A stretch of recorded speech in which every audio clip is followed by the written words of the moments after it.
The Austin City Council already off to a busy year following their first meeting of 2024.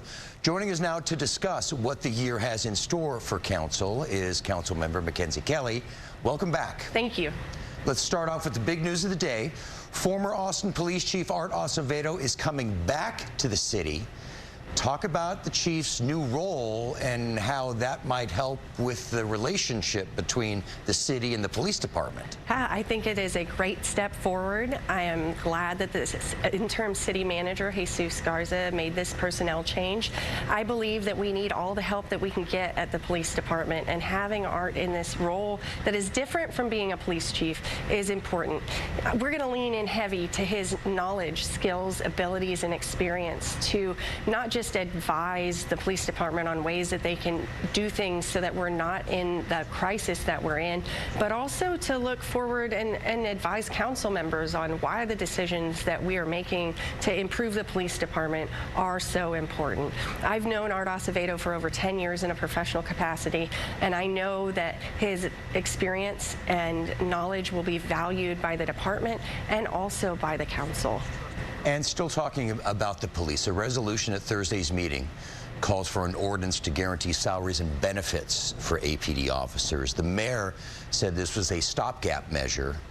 What is going to be a more permanent solution? Yeah, we need a 4-year contract for our police officers, and the only way we can do that is if the police association and the city come together on an agreement, and they do that through collective bargaining. Right now, in the absence of a contract, we are in a difficult position to implement the Austin Police Oversight Act, which passed last year in a municipal election. There are parts of that ordinance that passed that may not even be legal, and so we need to work through that lawsuit in order to find out what we can implement, can't implement, and what we're willing to put into that contract. I know there's officers who are coming here today being recruited, and they don't have the stability they need of long-term pay and benefits. This ordinance helps fill that gap. Art Acevedo, can he make the difference? Oh, absolutely. Like I said earlier, I've known him for over 10 years. I don't expect him to have the bullhorn out like he used to when he was our police chief. I had a conversation with him earlier today, and he understands the role that he will be playing in that position. Okay. Another big issue for this city, ongoing issue, homelessness. The city recently taken steps to improve the homeless response in Austin with the new homeless strategy office, and the city council approved an outside audit of the city's programs. What do we hope to learn from that audit? Yeah, Mike, I've been beating the drum that we needed to audit homeless spending since before I was elected in 2020. And I truly believe that an audit is not necessarily meant to be punitive in nature.